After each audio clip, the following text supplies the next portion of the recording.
Hi guys, welcome to Brand X Reviews and the latest edition of BXR Mailbag. Now, BXR Mailbag is something where people can just write in, just leave comments, say if there's something you want me to talk about in any depth. If it's something I feel like I can do, I'll do it. So this one I've been asked to talk about the Alien film franchise, which is kind of why I'm wearing this Wayland-Yutani t-shirt. Paul Cage, one of our main contributors at the website at Brand X Reviews Mailbag, has sent this question in. Can you do a retrospective of the Alien franchise, including spin-offs and sequels? Yes, I can, Paul. In fact, I was planning on doing this last year, but I kind of abandoned it because it didn't kind of go the way I wanted it to go. I was going to talk about the timeline of these films just to make it slightly more interesting than just me rambling on. I was going to talk about the order to watch these films in terms of the storyline and the chronological order to kind of go through. If you want to watch them in that order, this is my recommendation. I've researched when the films are set as well, so we'll kind of get to that. But yeah, before I do that, there's you kind of wanting a retrospective, I guess, and of course you're talking about spin-offs, so that would mean Predator films and AVP films as well. But there's a few little bits of merchandise that I've collected over the years, not a huge amount, but just toys and stuff like that. You can kind of see some on my shelves. In fact, let's have a look at these toys. Okay, here are some of the items that I've got in my collection. This was the Space Jockey, which I got about 10 years ago, I think it was. I think it was part of the Kubrick figure collection. This was from McFarlane Toys. This was part of a set that came with the Cocoon host.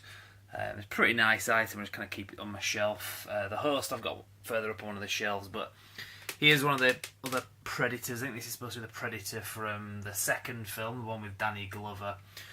Moving up, we've got a couple of the little ugly guys there. We've got the Alien 3 Dog Alien. We've also got the Predator 2 figure from when he has his hand chopped off. Further up there you can kind of see there's the Cocoon host member, which kind of goes with this one here.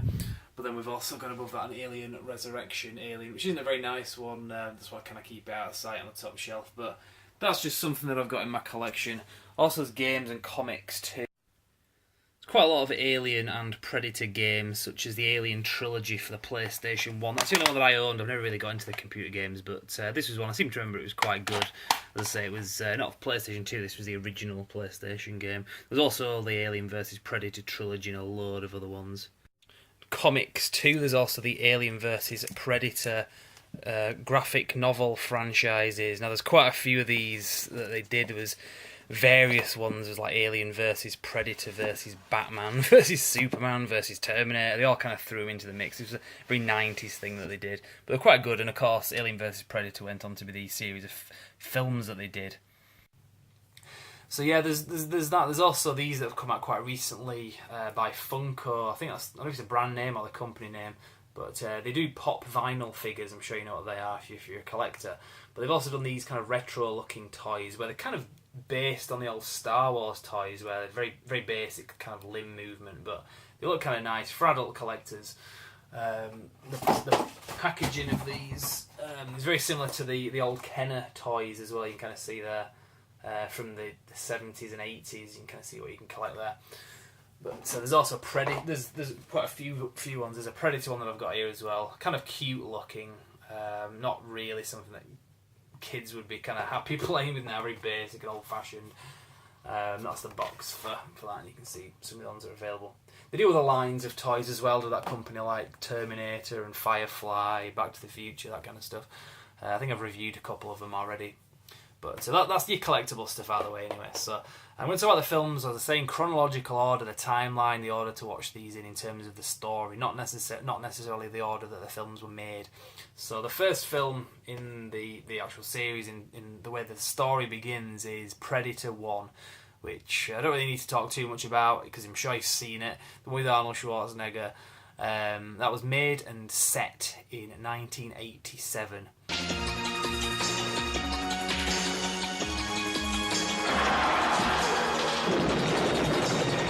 20th Century Fox presents Arnold Schwarzenegger. Predator. So that's the beginning. That's where this entire thing really starts, generally speaking. So there's a few little trivia things you might not be aware of with that. The fact, well, when I was a kid, I used to have a friend, and he argued till he was red in the face that Jean-Claude Van Damme was the Predator. And we get into massive arguments about, look, he is not the Predator. Roll the film. It says at the end, it's this other guy, Kevin Peter Hall, whatever his name is, somebody Hall. He was the Predator in the first 2 films. But my friend, he was adamant that it was Van Damme, and it isn't. It's clearly not him. This guy's really tall. It's the same guy that played Bigfoot in Bigfoot and the Hendersons. But there was actually a little bit of truth in what my friend was saying. I mean, he was wrong, but originally it was going to be Van Damme. And there are interviews with Van Damme where he's talked about this. It's not rumour. The original Predator, from what I understand in that first film, was going to be more lizard-like than it actually is. Very difficult to kind of imagine when you compare it to what we actually got in the final film. But from what I understand, it didn't work out. They had issues with the suit. It just looked ridiculous. It didn't move very well. Van Damme was having issues with the thing. He felt embarrassed, from what I understand, as well. So they kind of abandoned the whole thing, and he went off and didn't appear in the final film. But Van Damme did something that was quite clever, because he was trying to get this film Bloodsport made, which is a really good film. And he told people in Hollywood, I'm doing this film with Arnold Schwarzenegger, who at the time was a very big actor, Terminator and Commando, and a few of those others had come out already, and they were very big, and he was a big star.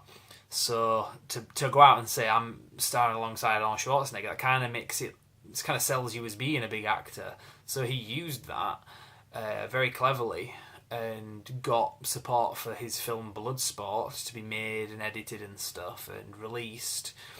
And his career pretty much, picked up because of that, and for this film that he wasn't actually in.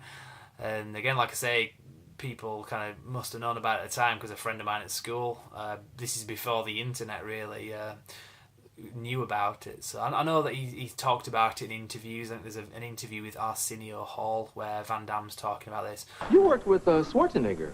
Yes. I was in the outfit of the, wait, my English, Predator. Predator. Right. Yes. Yeah, that was fun. Now, who would win if you and Schwarzenegger squared off? Him. Just go on and say it, him. He just take one of them pecks, pop you, and be over. Okay, he'll win. Also, John McTiernan, the director who did the first Predator film, has talked about this on the commentary and on some of the extras on the DVD and Blu-ray. I don't think he mentions Van Damme by name, but he tells the story. I think he maybe omitted his name because he didn't want to get sued, presumably. But yeah, he talks about the whole issue. A few other little things about Predator I could say as well. The score was done by Alan Silvestri, who did the Back to the Future score. He went on to do a lot of other things like Young Guns. I seem to remember he did Young Guns 2 anyway. Did the score to that, and also things like Avengers Assemble and a few other really great film scores. He's a great composer, and he's still doing stuff today, as far as I'm aware. He did Avengers Assemble. That was only 2012, so yeah. He did Predator 1 and 2 score, but I think I'll leave it at that. There's not really much else to say about Predator 1. It's pretty much the high point of the Predator film franchise. I don't think they've topped that one. But that was set in 1987. The next film was Predator 2, which was made in 1990, but actually set in 97. Danny Glover, Gary Busey, Ruben Blades, Maria Conchita Alonso, Bill Paxton. Predator 2. He's in town with a few days to kill. And the thing I like about this film is the setting of it is very different. The first film was in the jungle. This one is the urban jungle. It's Los Angeles. It deals with street gangs. It deals with hard cops, all that kind of stuff. And the Predator's kind of thrown in the mix. And this has more a film of the action films of the time, like Lethal Weapon and Die Hard. It's produced, I think, by Joel Silver, who I think he actually brought in a lot of the actors from the Lethal Weapon films. Like Danny Glover is the main guy. He's great in this film. There's also, I think, the captain from the Lethal Weapon films, or Riggs and Murtaugh's boss anyway. He's in this. And there's also, who else is in it? Mr. Joshua, played by Gary Busey from Lethal Weapon, played Mr. Joshua in that. He's in this as well. So he's got a lot of those kind of, and Robert Darby is in it. He was in Die Hard. And there's a few other actors.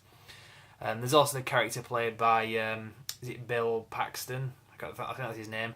The guy he was in Aliens as well. He was in Terminator as well. He's been killed by aliens, Predators, and Terminators. That guy, but he was in Predator 2 as well. And I'd like to think that he's kind of maybe the great grandfather of Hudson out of Aliens. I don't know. That's something I like to imagine, because these are all set in continuity with each other. Aliens being a later film. But yeah, that's Predator 2 anyway. One that gets criticised a lot. I think just because it wasn't the first Predator film. I think that's part of the reason why people criticised it. But this was also the first film to introduce the connection to the Alien franchise, because it's no big secret. It's there plain to see. There's an alien skull in the Predator's trophy unit thing that he's got. So when I say alien, I mean like that alien. So yes, that was a pretty good touch. I know at the time this Predator 2 came out after they'd started doing comics, standalone comics of aliens and predators, but also combining the two. So I think it was a great thing for them to kind of, just a nod to that anyway. So that's the second film in the franchise. The next film in the franchise is 2004's Alien vs Predator.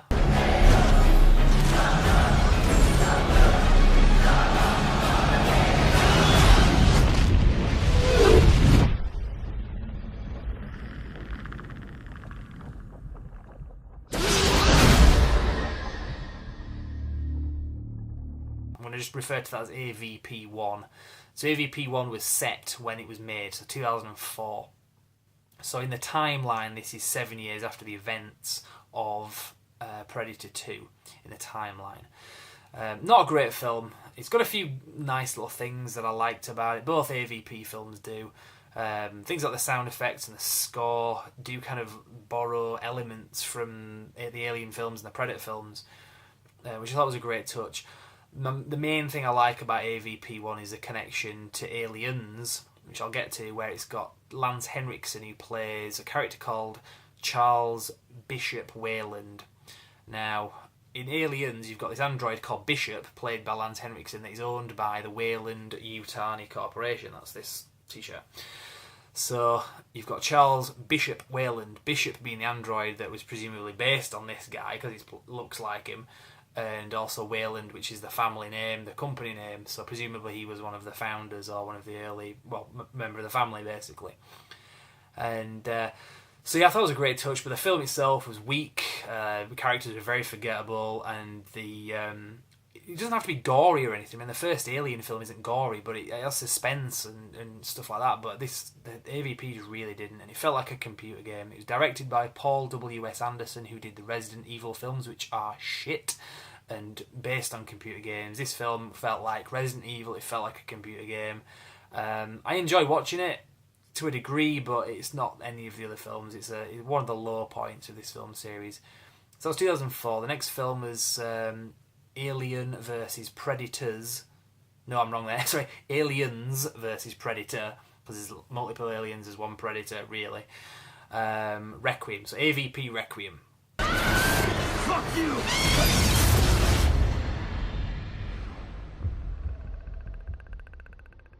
Or AVP2. I say the first film was very toned down. This film cranked it up big time to the point where it was just kind of gross. I mean, I don't want to see pregnant women getting like literally gutted by aliens. I didn't want to see that. It was too much. It was too gross.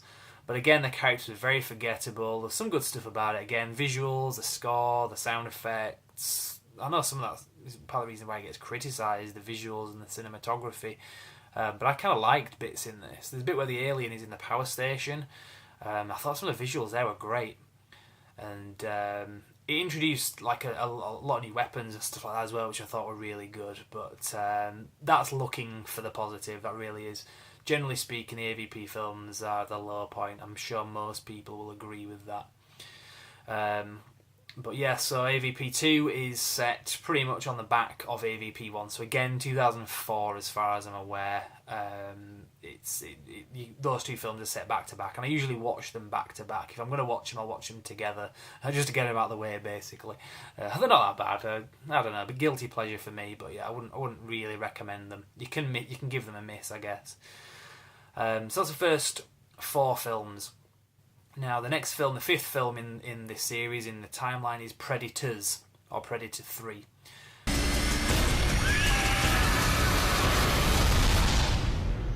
prey.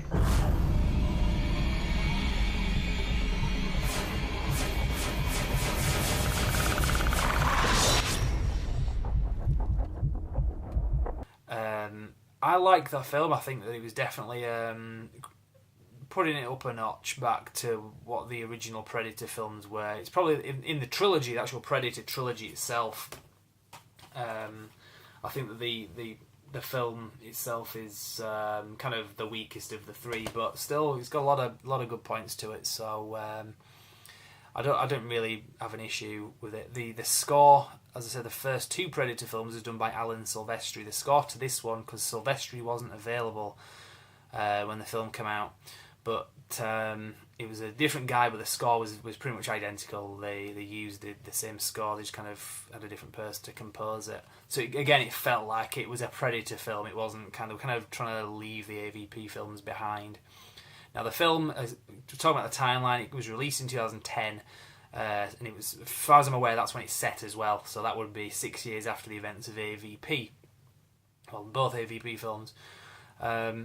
Now, the Blu-rays of the Predator films are pretty much definitive. I think they've got everything that's on any of the DVDs. Kind of rewinding a little bit, because kind of coming towards the end of the Predator section, the AVP Blu-rays are shockingly bad. If you get these, you are downgrading from the DVDs. The quality, of course, is high definition, but the extra features for Alien vs Predator, the DVD, are not on this. The Blu-ray is shocking in terms of extra features for AVP1. The extras on the 2-disc DVD are on the Blu-ray. The extras are fine for the AVP2, but the cut of the film on DVD is longer than the cut of the film on the Blu-ray. A few minutes. Now, I've actually checked the actual thing, not just going off the back of it. I have literally checked, and the DVD is a few minutes longer.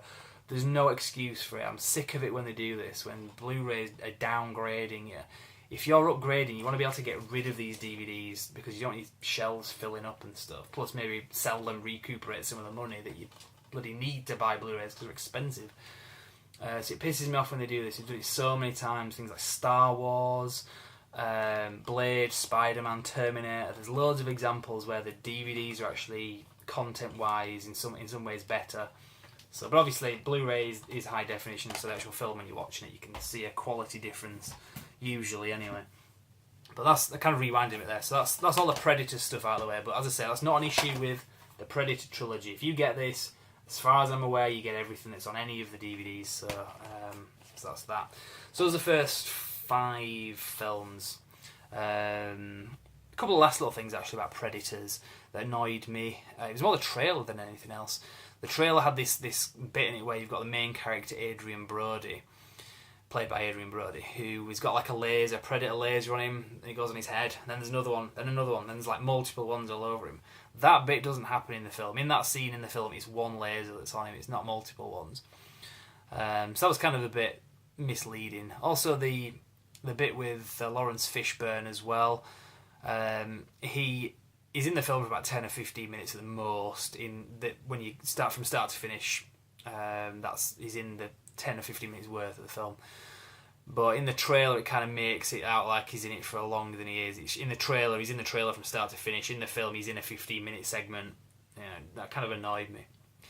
But that aside, I didn't mind anything else. I thought the characters, unlike the AVP films, Predators, the characters are a lot more memorable. So I'll leave that there.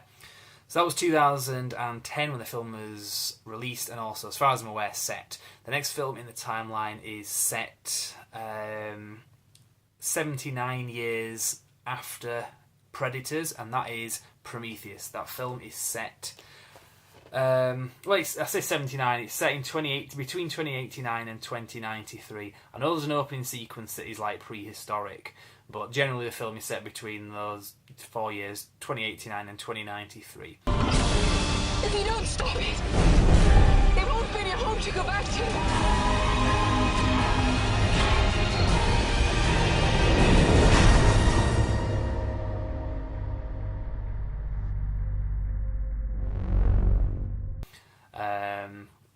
This film is sort of a prequel, I guess, to the Alien films. It's a spin-off. It was originally announced as being an Alien prequel, but it's more kind of loosely based on it.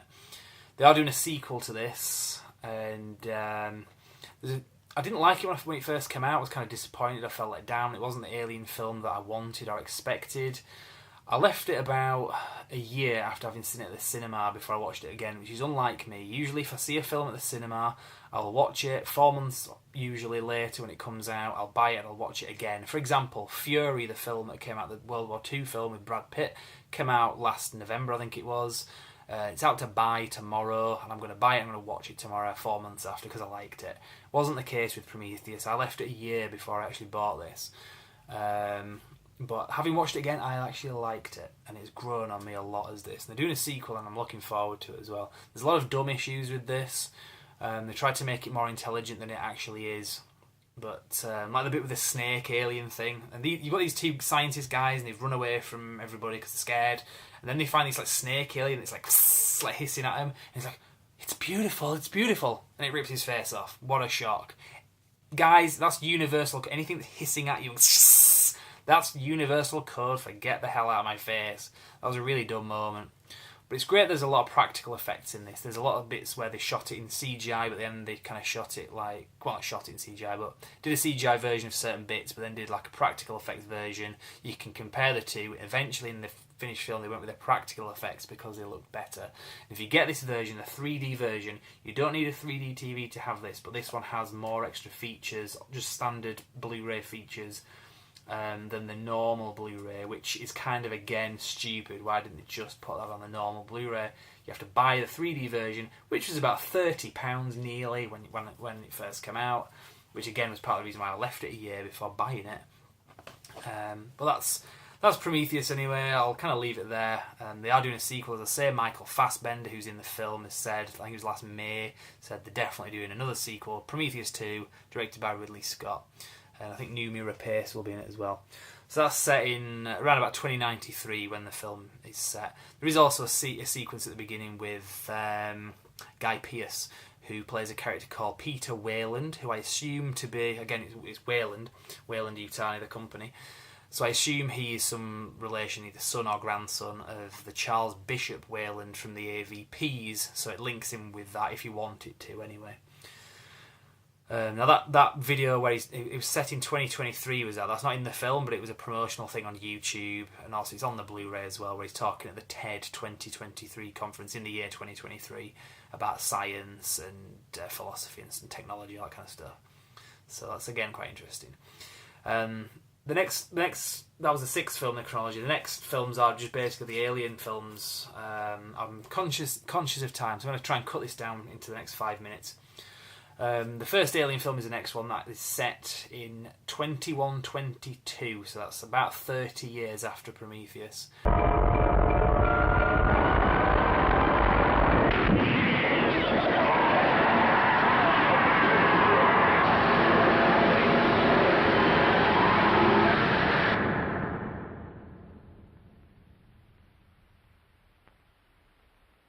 Such a great film is Alien. It's one of them films that just scares the crap out of me. I saw it when I was very young, and I watch this now, and I watch it on my own in the dark, and I put it on, the 20th Century Fox thing starts, the music starts, and just part of me just thinks, I don't want to watch this film. It just scares me. But it's such a great film. And again, it's not... a lot of people think of it as being an intelligent film. It's not really. It's an intelligently made slasher film. It's just an alien slasher film, but it's done so well. Again, you didn't unlike the AVP2, AVP Requiem, that tried to be really gory and everything to the point where it was like putrefying. Alien didn't really have a lot of gore. I mean, it had like blood and stuff in it, but there were a couple of bits that were quite nasty. But a lot of the stuff that happened in it, you didn't see. It was what they didn't show you. It was scary. It dealt with a lot of things like male rape, as in like men getting raped, which is quite a scary concept from a man's point of view, because it was the facehugger and being impregnated. It's a primordial kind of taboo kind of subject, really. Kind of a primordial fear, I guess. I don't know.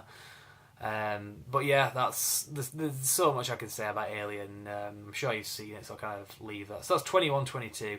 The next film is Aliens, which is 57 years after Alien. It's $21.79.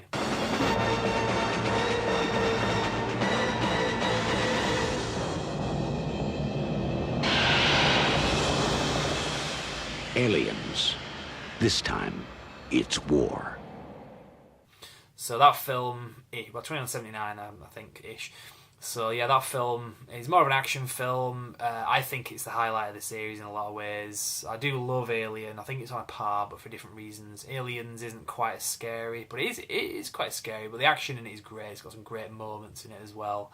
It's one of my favourite films, not just in this context, but overall, it's one of my favourite films. So many good bits in it. So many of my favourite scenes in films, like the bit where Sigourney Weaver's Ripley comes out of the thing and kind of says, "Get away from her, you bitch." That was brilliant.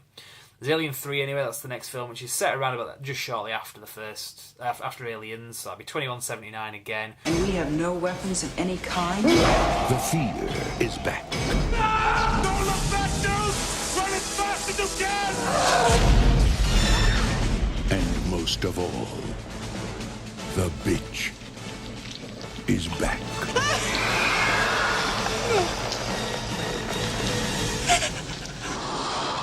Alien 3. Great film, a bit gothic, a bit, what's the word I'm looking for? Nihilistic. But it's done by, what's his name? The director, David Fincher, who did Fight Club, who did Seven, who does great films, very dark films. So he did a great job with this. Then there's Alien Resurrection, written by Joss Whedon, so that's set 200 years after, so that's $23.79. That's the end of the whole thing.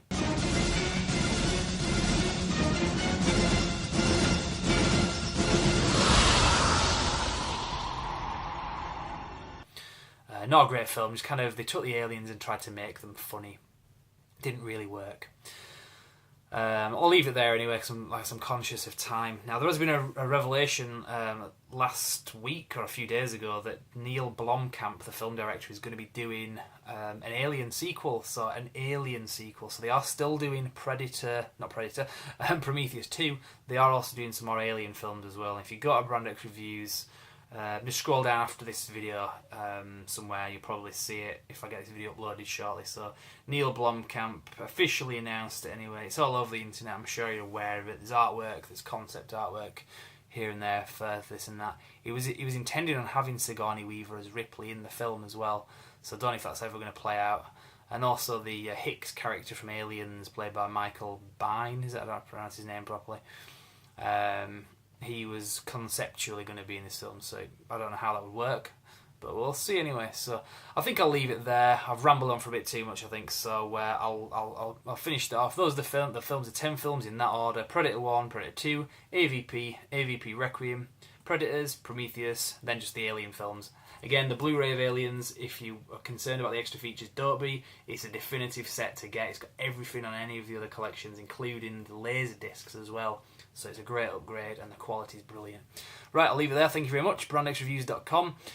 If you want to leave a submission for the BXR mailbag section, feel free to do so. You can subscribe to us on YouTube. There's a Facebook page. There's all that stuff. So go to BrandXReviews.com, and we will see you next time.